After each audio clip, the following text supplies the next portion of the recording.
타인 내가 생각했을 때 이게 좋은 것 같아 해서 고르는 게 아니라 모두가 공통적으로 가지고 있는 기준에 따라서 우선순위를 도출하기 때문에 편견이 없다라는 게 장점인 거고.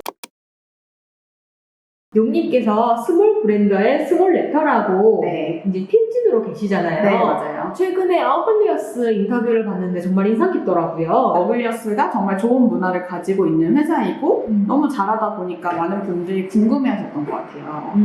인터뷰를 보는데 어글리어스가 VOC를 기반으로 고객 경험을 개선시키는 점이 정말 대단하더라고요. 사실 우리가 VOC를 통해서 고객 경험을 개선시켜야 된다는 건 알지만 어떻게 해야 돼? 이런 걸 잘 모르기도 하는데 이거를 바로바로 적용해서 개선해 나가는 점이 정말 대단했어요. 네, 맞아요. 어글리어스는 아직 규모가 좀 작은 편이다 보니까 프레임워크를 기반으로 우선순위를 결정하고 개선하는 그런 방향성은 아직은 아닌데요. 어떤 식으로 우선순위를 정해야 될지 궁금해하시는 분들이 되게 많을 것 같아요. 네, 이게 어글리어스는 작은 규모니까 가능했던 부분도 있지만 사실 큰 규모의 회사 같은 경우에는 우리 팀뿐만 아니라 연관된 관련된 팀들도 많기 때문에 이거를 빨리 개선시킨다 이런 건 어렵기도 하잖아요. 맞아요. 네. 그래서 오늘은 우선순위를 위한 프레임워크를 여러분들께 소개해 드리려고 해요. 기존에는 VOC의 수집법을 저희가 많이 알려드렸다면 오늘은 수집한 VOC를 기반으로 혹은 사내에서 이제 도출되는 아이디어를 기반으로 어떤 식으로 우선순위를 결정할지 그리고 우선순위를 결정한 거를 어떤 식으로 실행을 할지를 알아볼 예정입니다. 우선순위 결정하는 프레임워크가 찾아보니까 정말 많더라고요. 맞아요. 그 중에서도 우리나라의 스타트업들이 많이 도입하는 프레임워크를 저희가 한번 설명해 드릴게요. 그 다음에 찾아보면서 이런 방식도 재밌다 하는 방식을 저희가 좀 몇 개 찾았어요. 같이 설명을 드리려고 합니다. 우리나라에서 가장 이제 많이 쓰는 프레임워크는 어떤 게 있죠? 네, 첫 번째로는 아이스 스코어링이라는 프레임워크예요. 지금 보시는 분들 중에 아이스는 많이 아실 수도 있을 것 같아요. 아이스는 I는 임팩트, 그 다음에 C는 컨피던스, 그 다음에 E는 에포트 이렇게 세 가지의 줄임말을 아이스 스코어링이라고 하거든요. 세 가지 기준에 따라서 우선순위를 결정하는 프레임워크인데 임팩트 같은 경우에는 이 테스트 혹은 이 이슈가 얼마나 영향력이 큰 이슈일까라는 그 기준점을 잡고 얼마나 큰 영향력을 줄지를 이제 부분이고 컨피던스 같은 경우에는 이 프로젝트 혹은 이 이슈는 얼마나 성공할 가능성이 높은가 이 프로젝트가 성공할 거라고 얼마나 확신하는가 얼마나 자신감이 있는가에 대한 내용이고 에포트는 얼마나 시간이 많이 걸리고 얼마나 리소스가 많이 드는가의 측면에서 살펴보는 거예요. 그래서 보통은 아이스 스코어링을 1에서 10까지로 하시는 분들도 있고 1에서 5까지로 하시는 분들도 있고 뭐 1에서 5까지라고 하면 1점, 3점, 5점 이런 식으로 이제 상중하로 표현을 하는 경우도 있어요. 이 세 가지 이제 잣대가 가장 높은 이슈 값을 이제 내림차순 정렬해가지고 그 이슈부터 우선순위로 해결을 하는 방식으로 스타트업에서 많이 사용을 하거든요. 예를 들면 임팩트 같은 경우에는 카카오 로그인으로 바꿨을 때 고객들이 10명만 회원가입할 고객들이 20명으로 늘어날 것 같아요 하면 임팩트가 되게 큰 편이잖아요. 그래서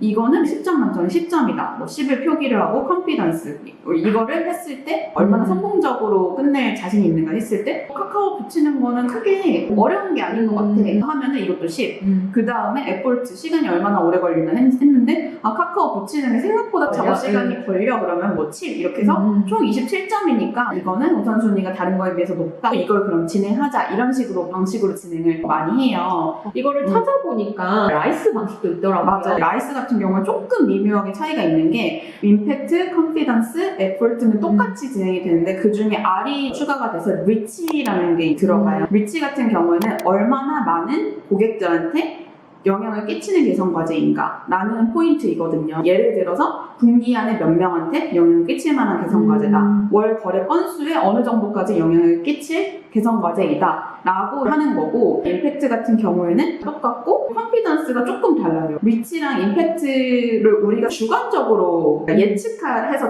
측정하는 거잖아요. 이 컨피던스는 리치랑 임팩트가 얼마나 정확하다고 생각하는가 100%, 80% 혹은 50% 정확할 것 같다라고 분류를 해가지고 에포트는 똑같거든요. 시간이 얼마나 들어갈 것인가를 해서 리치 곱하기 임팩트 곱하기 컨피던스를 에포트로 나눈 값을 그 라이스 스코어링 결과가 나오거든요. 아이스보다 라이스가 좀 더 체계적이면서도 복잡한 방식이라고 이해를 해주시면 될 것 같아요. 우리 회사는 조금 더 구체적으로 들어가고 싶다면 라이스를 차용해 주시면 될 것 같고 우리 회사는 조금 라이트하게 하고 싶다면 아이스로 진행을 해주시면 될 것 같습니다. 회사에 맞춰서 이제 적용하시면 될 것 같은데요. 이 라이스 방식에 장점이 있을까요? 네, 아이스, 라이스 방식은 장단점도 비슷한데요. 장점 같은 경우에는 저희가 에자일 회고 영상에서도 소개시켜드린 스마트라는 기법이 있어요. 그래서 이 스마트 기법은 정량적으로 모든 프로젝트를 생각하는 방식인데 우선 과제를 팀 자체가 스마트 기법으로 생각할 수 있다는 장점이 있고 그리고 두 번째로는 우선순위를 정하는데 큰 편견이 많이 깨지는 부분인 거죠. 팀장인 내가 생각했을 때 이게 좋은 것 같아 해서 고르는 게 아니라 모두가 공통적으로 가지고 있는 기준에 따라서 우선순위를 도출하기 때문에 편견이 없다라는 게 장점인 거고 반대로 단점 같은 경우에는 아무리 아이스나 라이스 스코어가 높다고 하더라도 현실에서는 다른 프로젝트가 우선순위로 치고 들어오는 경우가 많기 때문에 이게 바이블이다 이렇게 할 수는 없어요. 그래서 이거는 단순한 프레임워크다라고만 이해를 해주시고 현실에서는 다를 수 있다는 거는 이해를 해주셔야 되는 부분이고 그리고 두 번째 단점 같은 경우에는 뭐 임팩트도 에포트도 컨피던스도 다 추정치잖아요. 정확하게 떨어지는 숫자가 아니라 내가 생각했을 때 얘는 임팩트가 클 것 같아 혹은 멤버스가 이 정도 들 것 같아 라는 추정치이지 정확한 지표가 아니기 때문에 이게 정확할 수는 없다는 단점이라고 이해를 해주시면 될 것 같습니다. 이렇게 저희가 스타트업에서 회사에서 많이 쓰고 있는 아이스와 라이스 방식에 대해서 알아봤는데요. 그 다음에는 흔히 쓰는 방식은 아니지만 좀 재밌는 방식을 저희가 찾아왔어요.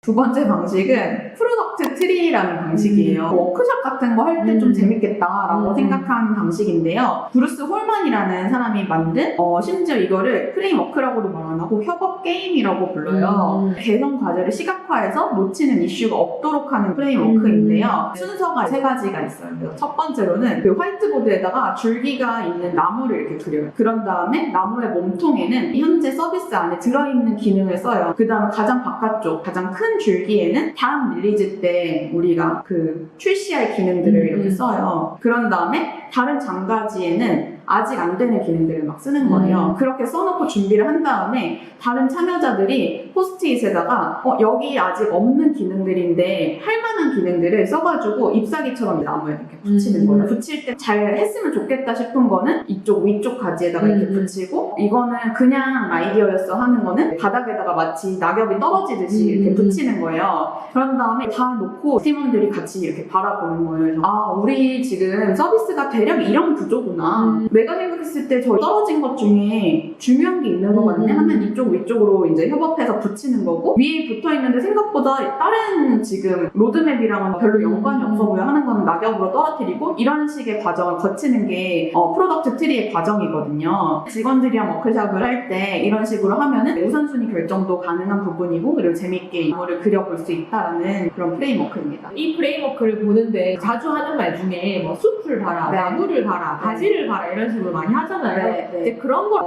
딱 시각적으로 보는 그런 프레임워크인 것 같은데 이 프레임워크의 장단점이 있을까요? 장점 같은 경우에는 함께하는 작업이기 때문에 협업해서 집중하는 시간을 가질 수 있다는 게 첫 번째 장점이고 두 번째 장점은 이걸 시각화를 이제 쭉 하는 거예요. 각자의 모니터로 보는 그 느낌이랑 진짜 손으로 그려가지고 하는 느낌이랑 되게 천지 차이잖아요. 어글리어스 인터뷰에서도 나오는 게 처음에 최현주 대표가 하신 방식이 어떻게 보면 프로덕트 트리랑 살짝 비슷한 방식일 수 있어요. 다 같이 모여가지고 포스트잇에다 쓰고 우선순위를 정리해보는 시간을 한 번 가졌다고 해요. 그걸 한 번 갖고 나니까 회사 전체 우선순위를 결정하는 문화가 생겨버려가지고 그 이후로부터는 할당된 이슈들을 바로바로 개선하는 그런 문화가 고착화됐는데 이런 워크숍을 한 번쯤 전사 차원에서 진행을 하게 되면 이런 프레임워크에 아직 익숙하지 않은 직원들도 이런 거를 수용할 수 있는 계기가 된다는 점에서 되게 좋은 것 같고 단점 같은 경우에는 정량적인 작업이 전혀 아니에요. 아이스처럼 막 점수를 매기고 이런 게 전혀 아니고 같이 협업하는 게임이다 보니까 정량적인 작업이 아니라는 점. 두 번째는 아무래도 모여가지고 시간이 소요가 되는 부분이고 아이스 같은 경우에는 주간회의 때도 되게 잘 하거든요. 라이트하게는 이거 5점이고 이거 3점이고 8점이니까 그러면 이번 주 이거 할게 이런 식으로 많이 하는데 이거는 다 같이 시간, 모여가지고 네. 시간 들여가지고 하는 거기 때문에 시간이 소요된다는 단점이 있습니다. 이런 트리를 만들게 되면 결과가 나왔을 때 버리거나 하는 것보다는 회사 잘 보이는 곳에 붙여놓고 왔다 갔다 하면서 집중이 안 될 때 이 트리를 보면서 맞아 우리 이런 방향으로 가기로 했지 네. 이런 리마인드를 하기 좋은 하나의 이벤트 같은 프레임워크가 될 수 있을 것 같아요.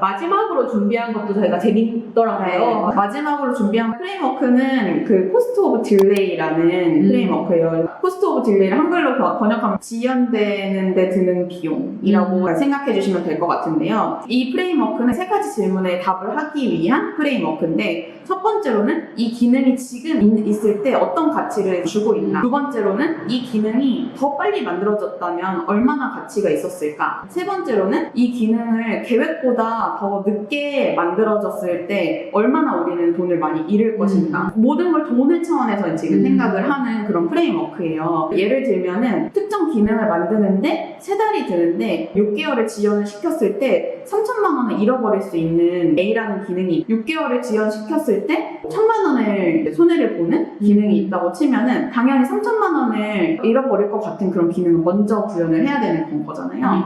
이런 세 가지 돈과 관련된 질문에 답을 하는 프레임워크인데 첫 번째로는 주당 얼마나 잃을 것인가. 예를 들면은 카카오 로그인 기능을 3개월을 지연시켰을 때 매월 500명의 신규 회원 유치를 놓친다. 그러니까 500명을 놓친다는 거는 객단가가 5만 원이기 때문에 얼마를 잃는 것이다. 이런 식으로 주당 얼마를 잃을 건지 추정해가지고 적어요. 두 번째로는 이 작업은 얼마나 소요되는 작업인가. 예를 들면 카카오 로그인이면 2개월이 됩니다. 그러면 2개월. 분자에는 주당 얼마를 잃는지를 적고 분모에는 얼마나 오래 걸리는지를 적어가지고 주당 얼마를 잃는지를 얼마나 작업 시간이 소요되는지로 나눠가지고 계산한 거를 나열을 하는 거예요. 숫자가 크면 클수록 잃는 게 많아지는 프로젝트니까 우선순위가 높다. 이렇게 판단을 하는 프레임워크입니다. 신수업 같은데 적용해 볼 수 있는 프레임워크인 것 같은데요. 네. 이 프레임워크의 장단점은 뭐가 있을까요? 네, 장점은 돈을 기준으로 우선순위를 결정하기 때문에 팀의 마인드를 비용이나 효율성, 속도, 가치 이런 관점을 프레시브하게 이 마인드셋을 바꾼다는 게 되게 큰 장점이에요. 코스트 오브 딜레이 같은 경우에는 코스트라는 단어도 딜레이가 주는 어감도 그렇고 전반적으로 돈을 위한 그 프레임워크이기 때문에 팀 차원에서 우리는 결국에는 돈을 벌어야지 퍼포먼스가 나오는 회사다 차원의 마인드셋을 부여하기는 좋은 그런 장점이 있고, 두 번째 장점은 이제 PM이 우선순위 결정을 주도를 많이 하기 때문에 PM이 가치를 기준으로 더 나은 결정을 하기 좋다라는 장점이 있어요. 반대로 단점 같은 경우에는 이 코스트 오브 딜레이 같은 경우에는 비용의 측면으로 접근을 하는데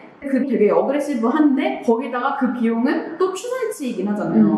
객관적이어 보이지만 결국엔 또 감인 건 거잖아요. 이 어그레시브함과 이 감이라는 게 섞이게 되면 내부적으로 동의할 수 없을 때가 생길 수밖에 없는 것 같아요. 어떤 사람 입장에서는 월에 1억씩 손해보는 건데요? 라고 하는데 어떤 사람 입장에서는 1,000만 원도 안 잃는데? 라고 할 수 사실은 동의할 수가 없다. 프레임워크 자체가 한 데다가 감에 의존해가지고 스코어링을 해야 되는 상황이기 때문에 내부적으로 충돌하려면 좀 세게 충돌할 수도 있다라는 단점이 있습니다.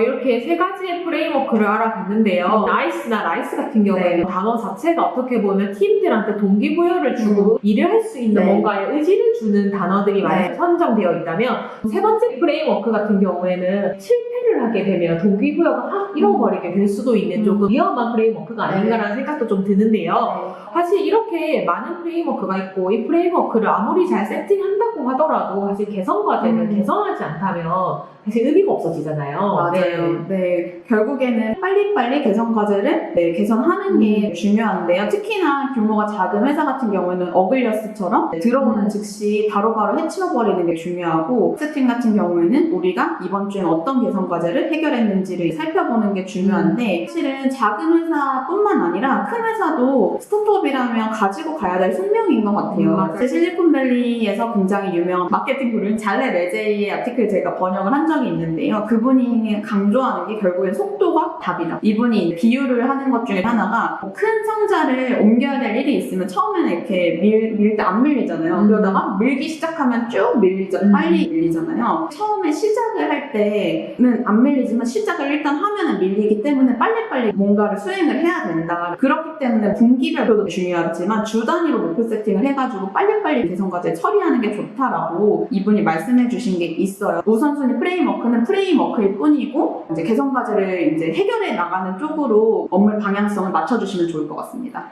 저희가 애자일 회고를 말씀드릴 때도 그렇고 오늘 우선순위 결정할 때도 똑같은 말씀을 드리는 게 회고를 한다 아니면 이런 우선순위를 결정한다가 중요한 게 아니라 액션 플랜을 실행한다 그리고 우선순위에서 결정된 과제들을 잘 실행한다가 가장 중요한 정말 키포인트인 것 같아요. 이 부분을 항상 잊지 않으셨으면 좋겠습니다. 그럼 저희 다음 컨텐츠로 또 인사드리겠습니다. 안녕.